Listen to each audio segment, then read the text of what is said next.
we haven't touched on, right? Because it's a bit more obvious, but something we haven't touched on is the Yuumi plus Bruiser combinations, right? To get more value out of Yuumi, she is best paired off with Bruisers. Stuff like Olaf. Yuumi Olaf is a pretty notorious combo.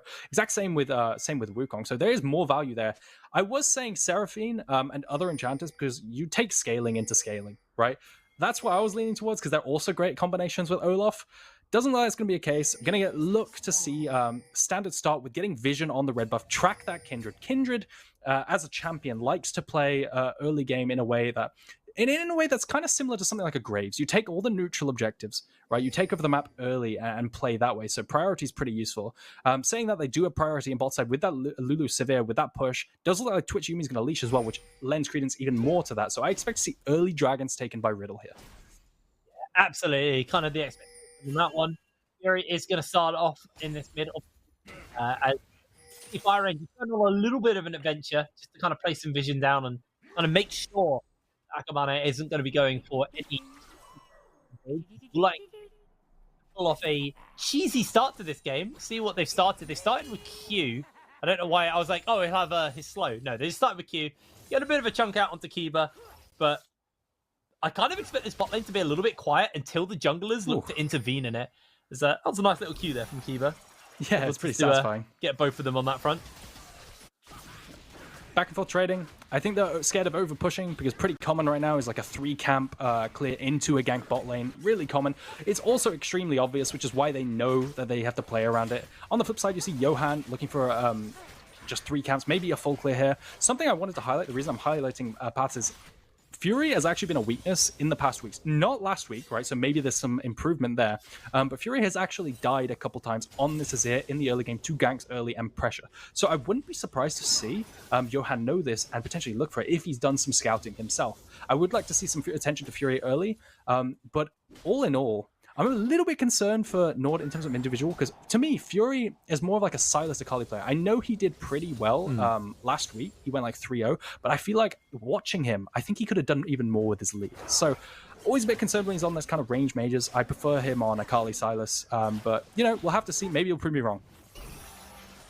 Oh, well, keep our eye on them for now on that front, as this bot lane is, as kind of expected, to be honest, getting a little bit heavily shoved in. You're into a Sivir Lulu. It's going to be a Twitch and a Yuumi, so this lane is the kind of lane that you'd expect to be playing a little bit more kind of pushed under tower. Obviously, like you said, they want to kind of scale. They want to get some time under their belt.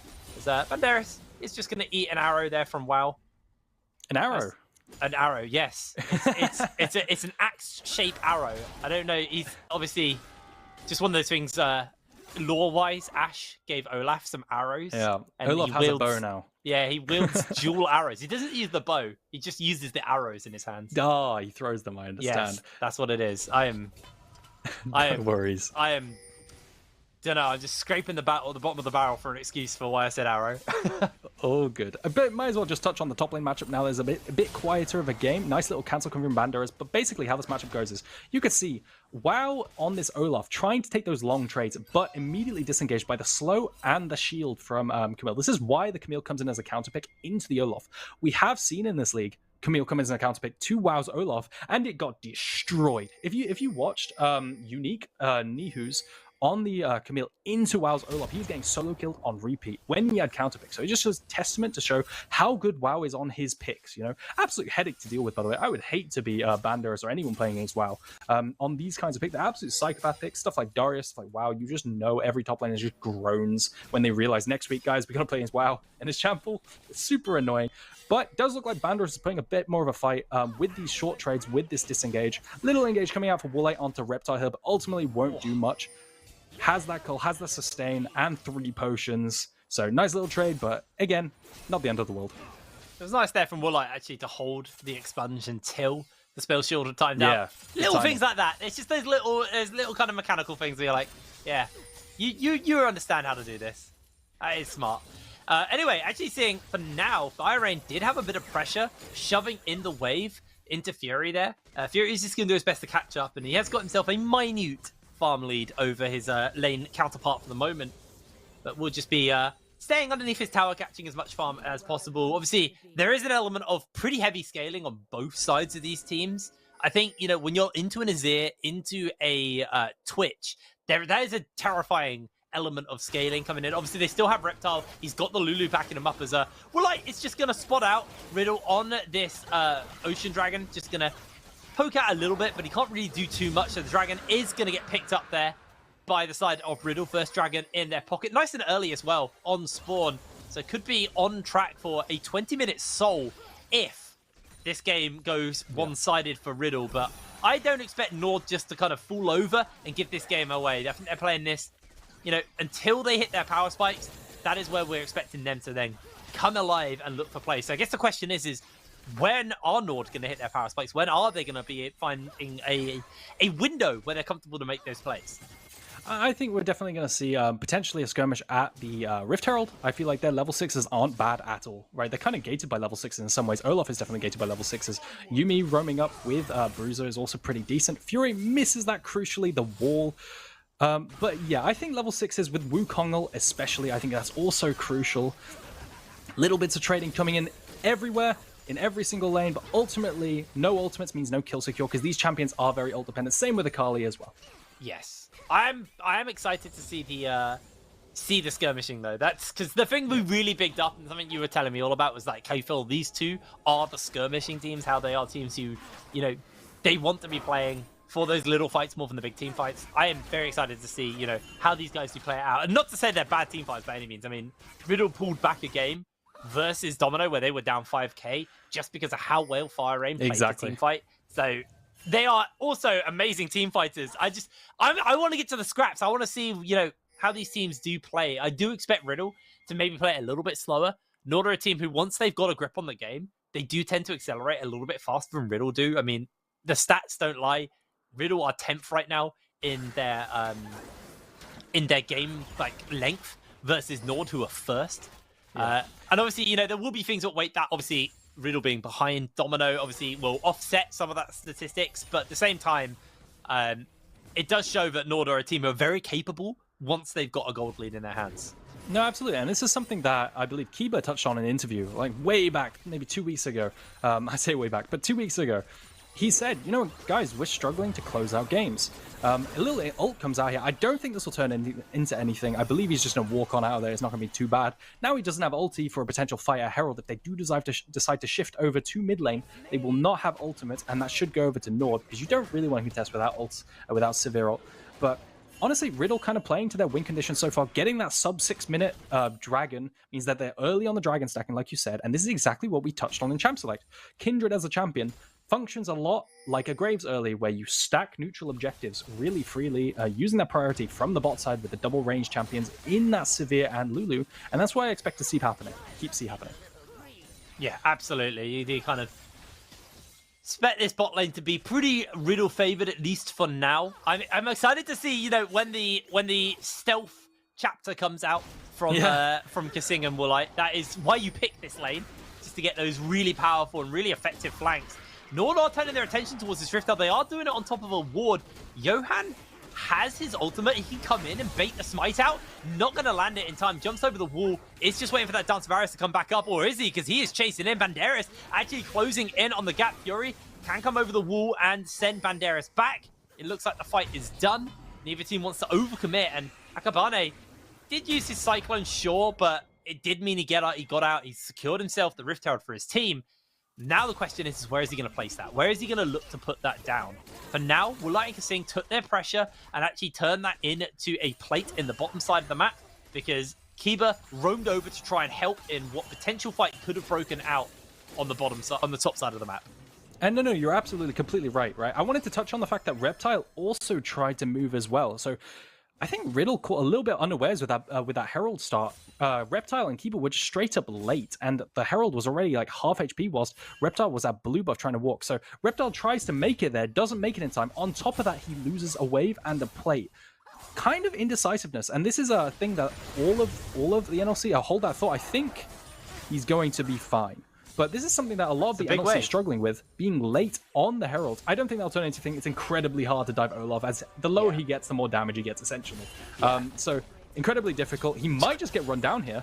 Doesn't look like it. Banderas found out, but yes, the lower health Olaf gets, the more damage he does. Pretty rough. Good stuff. Nice stuff there. Dragon. Wow. Oh, here, this is it. This is it. They pop the ultimate. It's the flash out by Reptile. The polymorph comes down onto Woolite. He loses a lot of HP here. Kasing is chasing up a Reptile. The flash out, the kill. Kasing with a final bop on the auto. Secures it, a 1-for-1 trade, and the supports get the kills. And the 2v2 going even. I think this is what we saw. Two extremely talented bot lanes paired up against each other, and they go straight up trade evenly. Now, who does it favor? You've got to ask that question. I think this favors Riddle in a way, potentially, because now they secure Dragon, but it does look like maybe NORD can make a play onto Banderas here. I don't think he can survive this. Oh, Akabane going for one more spin. A tower shot might just be enough. Wow's taking a second. He's not! Oh, come on, Wow! That was one more tower shot than you needed! Akabane goes down! Fire Rain? Fire Rain slides in with a perfect execution, and Wow is shut down. Riddle win the fight topside. And Banderas, the king of the 1v2. Last week, he made a play, or the week before that, rather, he made a play onto Ruddy, where he's just 1v2ing and solo winning the game for his team in these 1v2 plays. Incredible bit of footwork, surviving until Fire Rain can make it there. And in the end, NORD commit resources into this dive and come out Look at even. Wow! Oh, if only we started that replay a little further back. But Wow, he took an extra tower shot because he thought he was out of range, and then he wasn't. This could have been way closer if Wow actually had the health to work with versus Fire Rain. I still think Fire Rain had him, but even so, that was a little bit misfortunate for him. Yeah, and now you can see the what happens because of that fight. Banderas has picked up his Triforce already, not opting for the Divine Thunder, opting for a bit more DPS, which is incredibly important versus someone like Olaf. You need more DPS to cut through him, right? It offers more than a Divine Thunder, which is more about poking. Really crucial. Banderas might even win short trades now really hard. Although I will say, Olaf is an incredibly stat-sticky champion who just kind of outstats a lot of champions. You can see he's even asking for help still, despite being a full item ahead. No dives are going to happen in, no ganks. Keeper's just shadowing just in case for Fire Rain, rather, to soak up some XP. Massive chunk coming out for Banderas. This is the power of that Triforce. In terms of raw damage, nothing out-damages Triforce. Yeah, that was a pretty rough one there for WoW. Still working towards that Gore Drinker. Obviously, did go for boots too, so is going to be a little bit behind the curve versus Banderas. Like you were saying, he's already finished up that Triforce. Meanwhile, we've seen the Kraken Slayer now finished up for Johan, the Protobelt on Fire Rain, Divine Sunderer, and Crown for Fury. So the Crown, really effective item for someone like an Azir because it just gives him a little bit more safety, more survivability. Although, it's interesting because I love Crown into like Assassin matchups, other than Akali. I know it's still great, but like versus Akali, because Akali's one of the few assassins who I think isn't as upfront burst heavy. She's more about getting a little bit of poke, a little bit of prod, and then finishing you up. Versus like a LeBlanc or like an Ahri, Crown is such an effective tool because their entire burst is entirely front-loaded. And if you just soak it all up with a Crown, it's so effective. Now, obviously, we're not just talking about him playing into the likes of Fire Rain. It can eat, you know, some of the damage coming out from the Kraken Slayer, from Johan and stuff like that. But it's just a kind of interesting talk about that build. I'm really enjoying talking about builds. Yeah, today. I can tell you're passionate about mid lane. I've been back to playing recently. Ah, I see. I've been building. Now this is my mad science. I've been building LeBlanc with Crown into Ahri matchups specifically. Because she lands the charm, throws the full combo out, and it just does no damage, and then you win the trade. So exciting. I think Crown is like a 40-second cooldown, right? So you are getting some value like every now and then from combos. I can see it, man. I think I'm just a sucker. You know, Nymera, he kind of convinced me that full damage LeBlanc build, not LeBlanc rather. Ahri builds are just the I'm talking from the LeBlanc side. The Ahris typically still go Ludens. Of course. Into like Shadow Flame and stuff. But I specifically on LeBlanc, I like playing it. Reptile, is he okay here? He smells it. He definitely smells it, but he's confident that he can survive it because he's got his Lulu. So it looks like Reptile is going to be A-okay here. Does miss a couple of minions, but is able to hold on for now. 15 minutes on the clock. Gold lead right now. Pretty close between both of these teams. You know, only a few hundred gold separating them. We can see where the individual gold is. It's 200 lead in the top side. Yeah. Jungle, probably the biggest disparity right now. Honestly, the Fire Rain, that kill has served him well because it has kept him actually competitive with Fury in the gold department.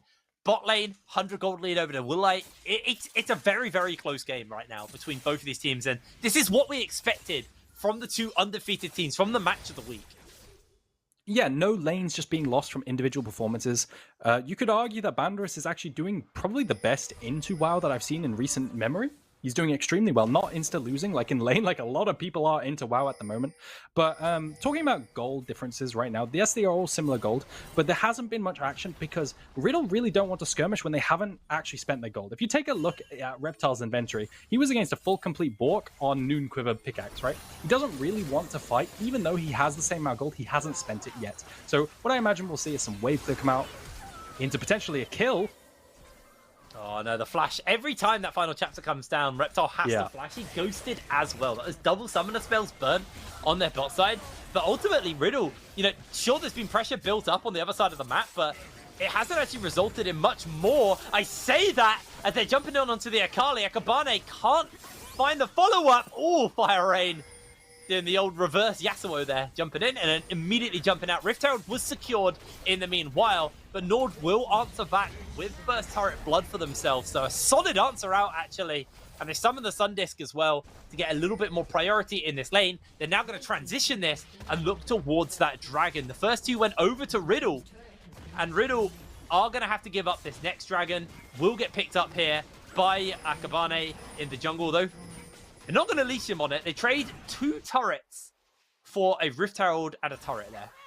And this is exactly what I'm saying, right? In Champs Select, we alluded to how the Akali is a counter to Azir in theory, but you just go down so far early. I said normally you lose like 1 or 2 plates, but he lost the whole turret by 15 minutes, right? This matchup is really brutal early. Yes, you have threat on side later on. Yes, the Azir can't deal with you in team fights as well, but getting there, it's pretty rough. Fortunately, he hasn't gone down much in CS. You know, he's actually ahead, which is kind of unheard of, so really good performance from Fire Rain there.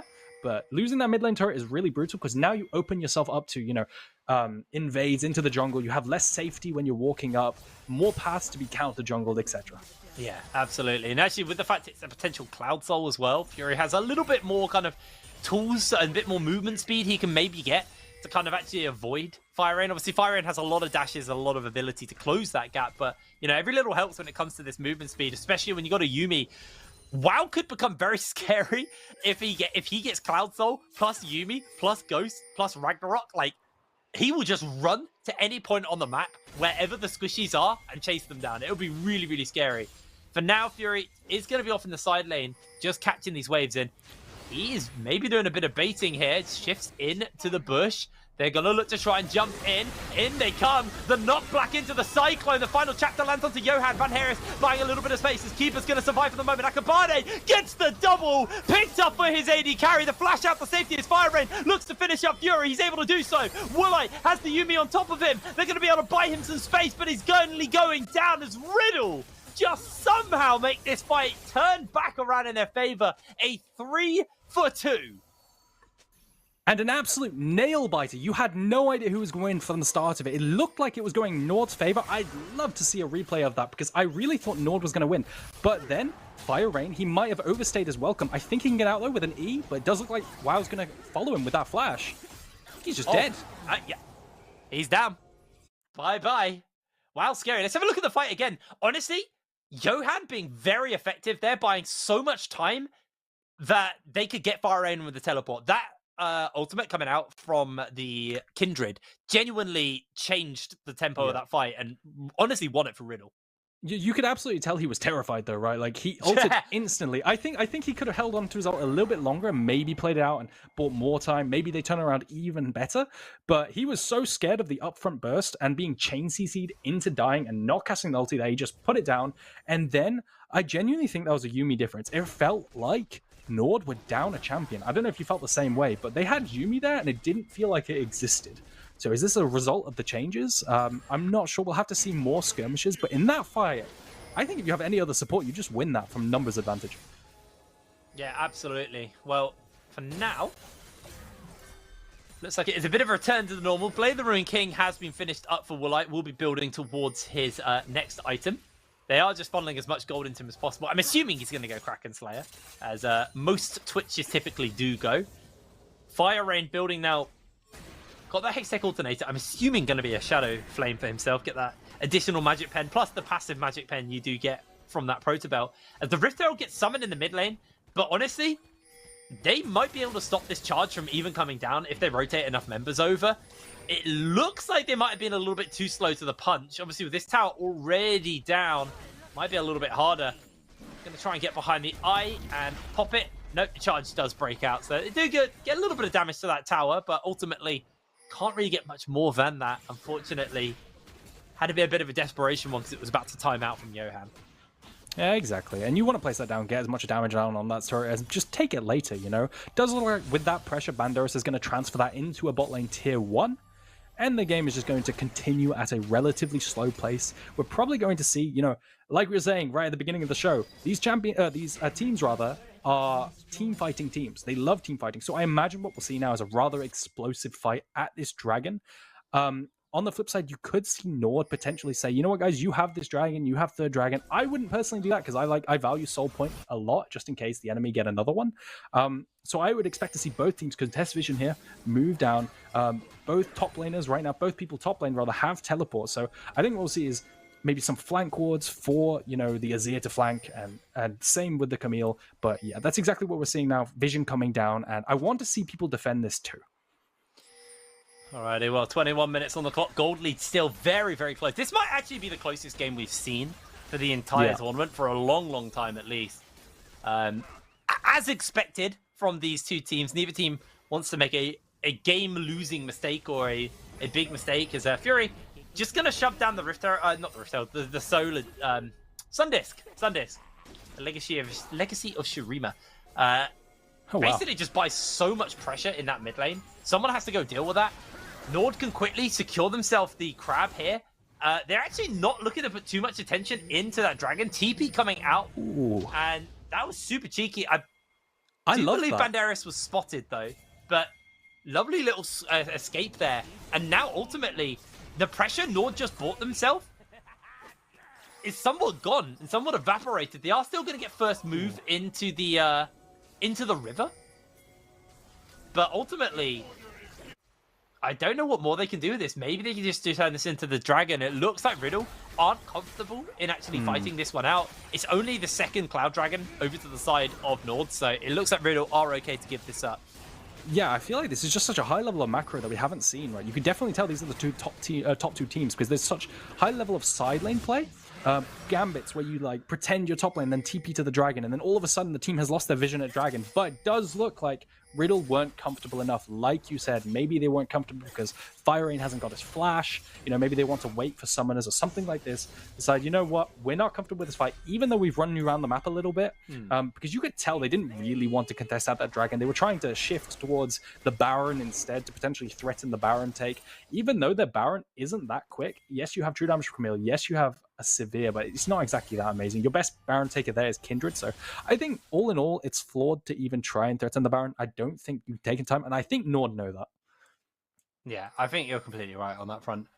They're just going to play it nice and chill. Just wait for these kind of power spikes to come in. And I think that's the big thing is, you know, the power spikes, once that Civic gets that third item, gets very scary. Obviously, same for Twitch can be said, though, as well. And I mean, right now, pretty much everybody's on their second item. You got the Quick Blades and the Kraken Slayer onto Reptile. You got the Bork and the Kraken Slayer onto Woolite. Shadow Flames now picked up as the second item along with their Mythics for both of the mid laners. You know, it's only really these junglers. And even that, Johan's got his Black Cleaver.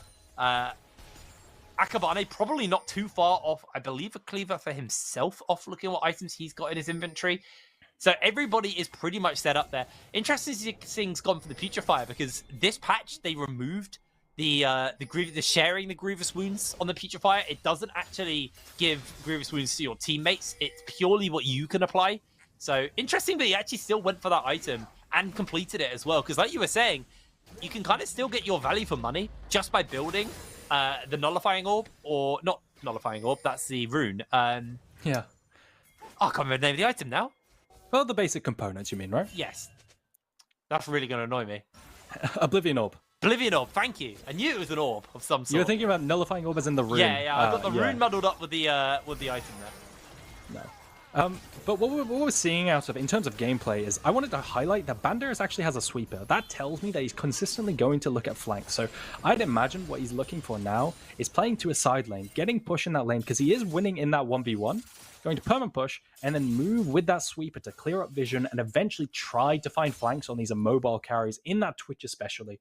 That's the gameplay I'm seeing. He also has the sweeper for team fights later on, really important for finding flanks, because I think that's the way they win with this Camille and Akali. They side lane 1-3-1 and look for flanks in team fights.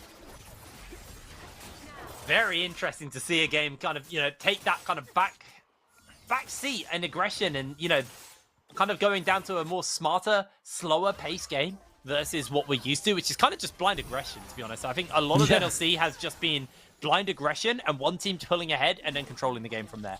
Like, that has pretty much been NLC summed up. And it's nice to see, our two best teams not just headbutting the whole time. There have been skirmishes, there have been fights. It's not like nothing's happened, but I think they've both been very respectful of each other. And playing around when they think they have control of these fights in these areas. Yeah, sorry, I just wanted to build off exactly what you said. No, I completely agree with you, right? I think normally we see mistakes that are, unforced errors, right? But we're not seeing that. We're not seeing like individual mistakes making you lose opportunities. Like last game, Severe kept losing her summoners so that they just couldn't contest dragons, right?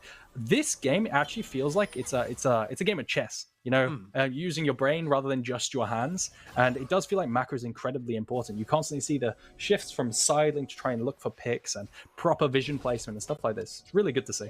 Yeah, it is very refreshing to see as well. Yeah, exactly. Obviously, both of these AD carries are looking just to try and hit that 6-item mark where they can really take over the game. It looks like Wow's denying Woolite, taking some of those minions for himself. But I believe, looking at the fact he's basing in his inventory, he should have his Hurricane, his third item, finished up. Reptile is somewhat detoured, actually, and has gone for an execution as cooling. So is looking just to get a little bit of additional grievous wounds for himself. I'm curious to see if he actually deviates away and just sits on the execution as cooling, like you said you can do nowadays, or if he's actually happy with the attack speed that the Mortal Reminder gives him and just decides instead to finish that item up and kind of get another Zeal item under his belt. Obviously, go ahead, sorry. He's got Kraken Slayer, so he gets that passive attack speed for every finished item as well. So more attack speed for Sivir, the better. Yeah, no, absolutely, right. I was gonna hop on there. That also now Mortal Reminder builds out of Last Whisper, right? So there's even more of an argument to build it. Careful with Banderas though. He's flanking, but he's got a core. Oh, Banderas comes in, instant shove out of the Hextech Ultimatum, but the fight has already got one victim already. Akabane has to flash away as Johan looks to finish him up. But look at this Olaf Keeper flashing away. Kasing, get to the Viking. He's unable to do so. Now it's in the Lamb's Respite come out as Akabane finally finds himself down as Wow, no kitty cat, no survivability, no axes to pick up, and that is a Riddle fight. Beautiful individual play from every single person in this game. You could see individual play after individual play after individual play. Every time the camera shifts, there is an outplay going on. Game of inches. The health bars are so small. You can see that last fight with Johan and Akabane. I didn't know who was going to win, and I was surprised when the Kindred won at the end. And the exact same thing with Kiba. Was he going to make it out away from WoW? And WoW trying desperately to make up for everyone that had fallen. Crucially, the fight starts off with Woolite being engaged on. I thought Banderas was in a bad spot here. If you take a look at Banderas, he manages to one-hit the Twitch. And you've got a question mark. Where was the exhaust? Was the exhaust on? Was it one shot through? Was the true damage that went through the exhaust? Did he get one shot through that? But without the Twitch, you don't have your DPS. And the second you don't have your DPS, how are you killing these champions, right? Fire Rain can't die. And he's able to just run rampant with that stopwatch on the end, and they secure the win. I actually don't want to be that guy and be a little nitpicky, but I actually think if Kasing sat on WoW, that fight could have been not one, maybe, but a lot. They probably wouldn't have had enough people alive to get Baron. I think WoW would have been able to kill just enough people to make sure that Baron wasn't a threat. And Woolite stopwatched in the middle of that fight. So there was a large portion of time where Kasing was just sitting on someone's stopwatch and he couldn't do anything. And then immediately they get themselves killed. Now, Dragon number 3 goes down over to the side of NORD. Banderas will answer Owl. Excuse me. Sorry, with the top lane tower here for himself. Now, let's see what this is going to look like with the Baron on the side of Riddle. What they're going to do with this. Are they just going to 1-3-1? Or are they going to maybe look to try and find another fight, another bait for a situation where they can punish NORD? Yeah, so what I imagine is that they'll play 4-1, right? Look at Camille looking for flanks. They are desperately trying to look for flanks. The Sun Disc actually dissuades Banderas from engaging there, but the idea is that you play 4-1. Camille sits in mid lane with that Ravenous Hydra, and they play for bot lane turret with the threat of the Camille collapse, because Camille gets that push. Until the Sun Disc falls, though, he will not be able to get pushed past Oh, look at the combo! Instantly! Johan presses the Lamb's respite, but they're in the bounce house, and the Olaf is coming in! Fury with a shove back, Ray's able to just about avoid away from it, and at the end of the day, it's only a 1-for-1. And that is the weakness we've said in Champ Select. The hard engage. You have no front line to dissuade them from running through to your Kindred, to your immobile carries, Kindred and Severe. So you just have to self-peel, pray you live after the ultimate, but it's just not enough. That Wukong and the Yuumi ultimate combined insta-kills everyone. Yeah, that was brutal coming in from Kasing and Akabane there. They are looking just to get as much gold onto Woolite as possible now. At this point, they are funneling that kind of gold lead in and making sure that he gets as much under his belt as possible. He's going to reset. He has a stopwatch in his inventory. Wait, did he just have a... What the hell? What did he pop? He was definitely golden in that previous fight they lost. It looks like Akabane's in danger. Ooh! He's not in danger. He's in the grey screen. Banderas is having an absolute...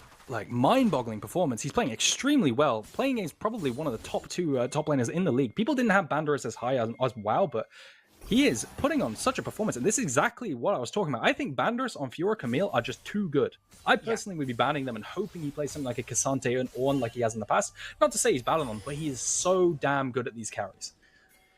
It looks like they may be looking for this tower. WoW, recognizing the dive, doesn't have his cat with him, is just going to back away. Good in the pickaxe. I believe he's actually going for a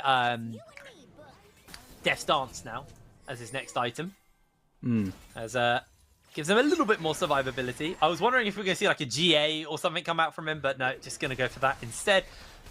Looking at the inventories, there's quite a few stopwatches getting picked up. I feel like a lot of these teams, especially with the fact that the dragon comes up in 2 minutes, and that is soul for NORD, if they can get it. It looks like these guys are now playing, you know, a little bit more respectful around that with all these stopwatches ready to go. We haven't seen Fury pick up one, though. I'd like to see him get a stopwatch before this dragon. He has the gold in his inventory now. And I think, you know, enough stopwatches on the carries means the target selection can get broken up by Riddle. And that could be NORD's opportunity to potentially take over a team fight situation. Absolutely. And I want you to pay attention to the stopwatch in the Twitch's inventory, because how these fights have gone so far is Banderas will jump on the Twitch, but now he can't do that anymore because the Twitch will just stopwatch, Woolite will just stopwatch, and Banderas will be left to die. So these team fights just got really hard for Riddle, right? At least until Woolite uses that stopwatch. I'm a little bit concerned because this next dragon fight, if NORD get this Cloud Soul, rather, it synergizes really well with Olaf, right? Olaf will just be able to run through everyone with this Ghost, with the Cloud Soul move speed. I'll be a little bit concerned because that's exactly what Riddle don't want. Yeah, exactly. We talked about how they hate hard engage because they're just isolated carries. They're just 80 carries. They don't have any frontline. So this move speed could be really crucial. I mean, he's going to have that Ragnarok as well, so there's going to be no way to stop him other than killing him. And he's quite tanky at this point. He's level 16. Johan almost eating a little bit of poke there. Fury has actually decided to not go for the stopwatch and instead finish up his death cap. Wants to hit that third item, wants to get that additional damage under his belt. And that could be the difference maker. But the problem with this is it does leave him exposed. It does leave him, you know, potentially pickable for the likes of Banderas and the likes of Fire Rain to jump on. They'll recognize that Woolite has a stopwatch and they'll recognize that he is a potential target that they can pick up. So I'm going to be interested to see how this fight goes down. Dragon up in 23 seconds. NORD actually kind of just leaving it alone, deciding they want to step away and maybe looking for a bait with WoW being in the top side. They're actually sending multiple members up to the top side. Same for Riddle here, but this dragon being given up potentially here by NORD. They'd rather actually just shove out this top side, but there's potential for this dive. This is very scary. They're teleporting in. They know they're cut off. They know they need every member available. Woolite has gone invisible. Banderas. They're going to throw the final chapter onto Banderas. He has to flash away. He's going to get locked down. In comes the Olaf, immediately having to jump out, though. Ghost has been popped. Ragnarok's popped. Fury jumps in. Banderas jumps straight onto Woolite. The stopwatch comes out to buy some space. Dumping in. Massive knock-up. They've already got one. It's a 1-for-1 so far. Everybody's going golden. Everybody's going low. Wow. Low HP. Johan chasing him down. The shields are still keeping him up and alive. Fury on the run. It went so bad for NORD so quickly. And And Johan is just untouched as the fight ends. Banderas finding that crucial engage, doing everything he can, flashing forward to find Woolite on that Twitch. And in the end, it connects. They managed to take him down despite that stasis we were talking about. And in the end, Riddle secured themselves this Baron. I will say, though, Fury on the opposite side, he does secure that dragon. Does he? Unless he gets collapsed on. He might get collapsed on here and just lose his life. I wonder if he'll be able to take this in time. I don't think he will. No, he's got Banderas and Fire Rain coming in. Can he get the shuffle out? He's on immediately low HP, and Kasing is on his lonesome. That's a double kill for Fire Rain. Absolutely clutch coming in from him.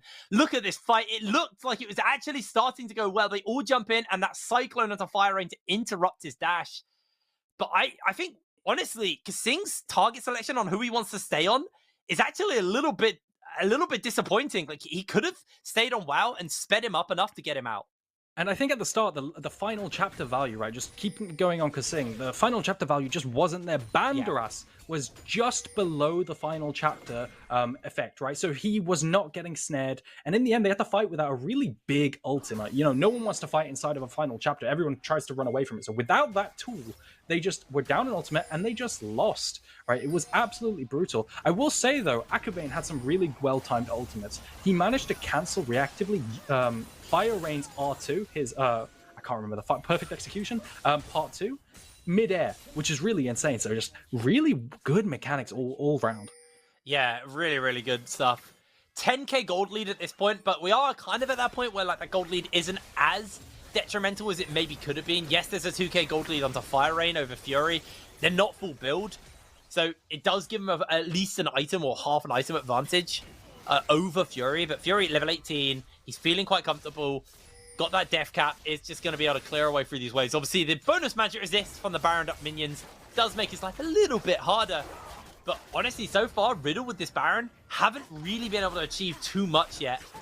And maybe this is them struggling to kind of close the game out a little bit. They've got the advantages, they've got the leads, and they've got the pressure, but they are playing it a little bit more slow, a little bit more tempered than I expected them to do. And this is their second Baron, by the way. They've had 2 Barons in this game.